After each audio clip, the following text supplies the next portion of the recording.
Assalamualaikum warahmatullahi wabarakatuh. Alhamdulillahirrahmanirrahim. Wabihi nasta'inu ala umuri din.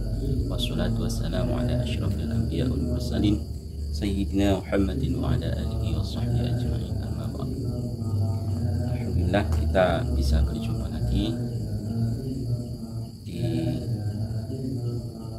waktu yang insyaallah penuh barokah. Setelah habis sholat maghrib ngaji, lalu melihat sebuah video. Di situ ada channel Maret 27 yang baru share video atau upload video seorang gus, seorang kiai yang membeberkan hadis-hadis dhaif, hadis-hadis palsu atau hadis-hadis yang sanadnya tidak tersambung secara sahih yang dilakukan oleh Habib Bahar bin Smith.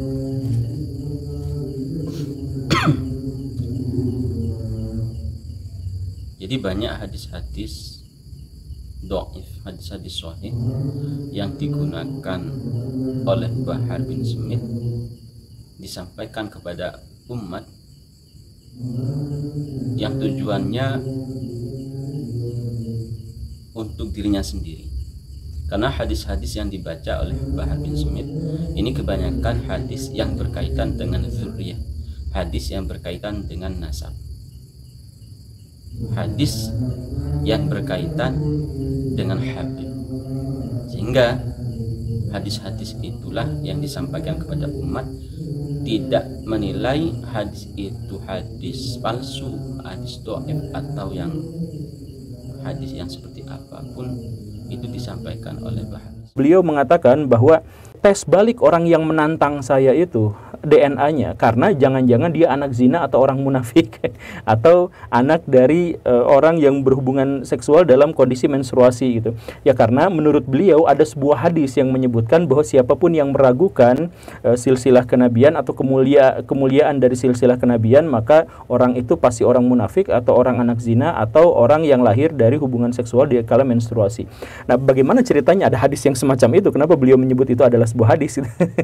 Ya kan nggak mungkin juga Nabi itu. Jadi orang-orang yang sudah terbiasa untuk membaca buku-buku hadis, kitab-kitab hadis itu pasti akan menyadari bahwa bahasa Nabi itu nggak kayak gitu dan memang nggak gitu. Tapi setelah ditelusur ternyata ya memang ada, ternyata berasal dari riwayat Imam Baihaqi. Walaupun saya meragukan beliau membaca langsung dari kitab yang dimaksud, saya duganya beliau itu membaca kitabnya Imam Jalaluddin As-Suyuti. Jadi Ihyaul Mayyit fi Fadail Ahlul Bait itu yang saya duga tuh yang kecil, yang pendek itu. Nah, hadis itu sebenarnya adalah hadis palsu. Penjelasannya itu adalah yang pertama bahwa hadis itu ahad, gorib. Jadi hadisnya hanya diriwayatkan oleh satu orang, satu jalur itu nggak ada yang lain, dan dari jalur itu putus-putus. Bahkan ada beberapa yang putusnya itu berurutan gitu. Yang dengan demikian secara sanad ini tidak mungkin bisa diterima sebagai hadis. Kalaupun mau diterima ini adalah hadis doif gitu ya. Lalu ada hadis palsu yang lain yang sering juga dilontarkan sama beliau, yaitu siapapun yang menolak ahlul bait atau siapapun yang membenci ahlul bait dia termasuk orang Yahudi gitu. Ini hadis palsu juga baraya. Jadi sebenarnya hadis ini diriwayatkan oleh Imam Tabrani, tetapi beliau sendiri menyebut bahwa ini adalah hadis doif.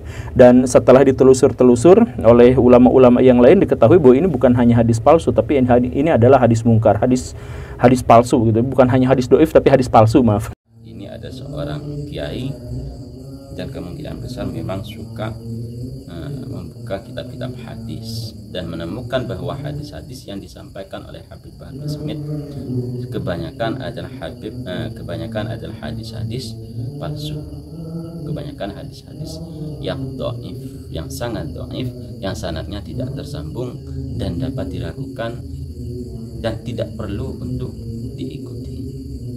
Itu menurut pemaparan dari seorang kiai, entah kiai siapa namanya, kayak Kiai Gemblung seperti itu.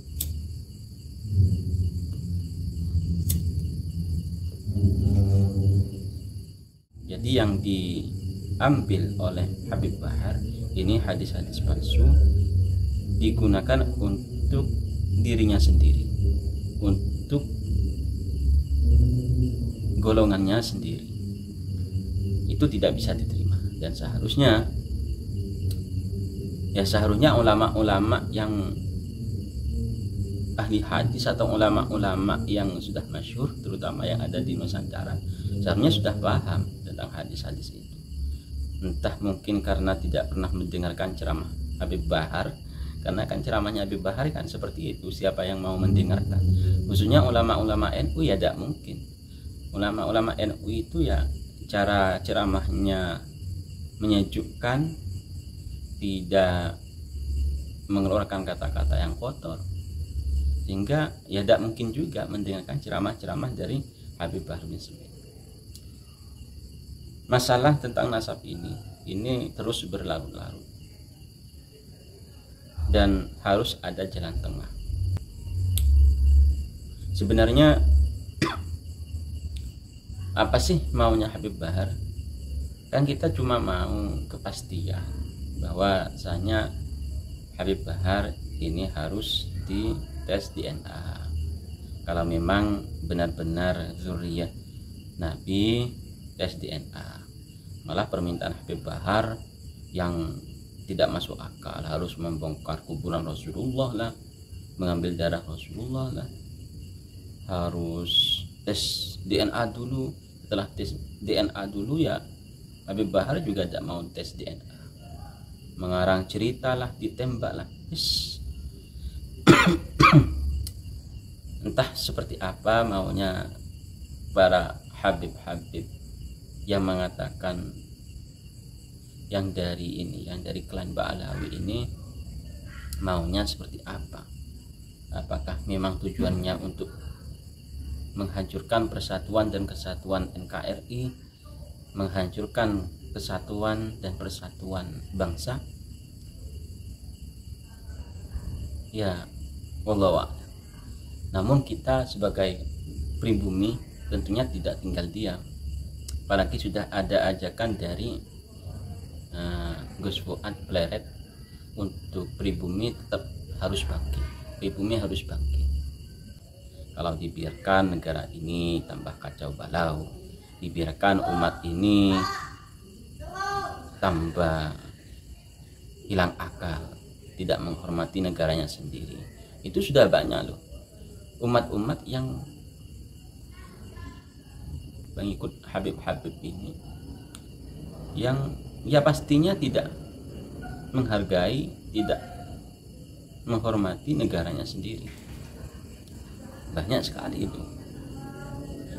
Kalau dibiarkan ya seperti itu, dinasihati ya monggo, siapa yang mau menasihati. Jadi yang mau menasihati siapa? Ulama-ulama NU ini sudah banyak yang menasihati beliau, tapi tetap beliau seperti itu. Seharusnya ada yang mengambil jalan tengah, tapi ya bukan saya, lawan saya bukan apa-apa, bukan siapa-siapa. Kalau saya bisa ya saya, tapi ya lihat dulu siapa saya. Saya kan cuma berkomentar, kan enak kalau berkomentar daripada harus mengeluarkan sebuah fatwa, terus fatwa yang sendiri tidak dikerjakan, ya disuruh menasehati tapi ya tidak menasehati sendiri. Itu kan lebih parah, mendingan berkomentar aja ya. Wallahu a'lam bishawab. Wallahu muwaffiq ila aqwamit thoriq. Wassalamualaikum warahmatullahi wabarakatuh.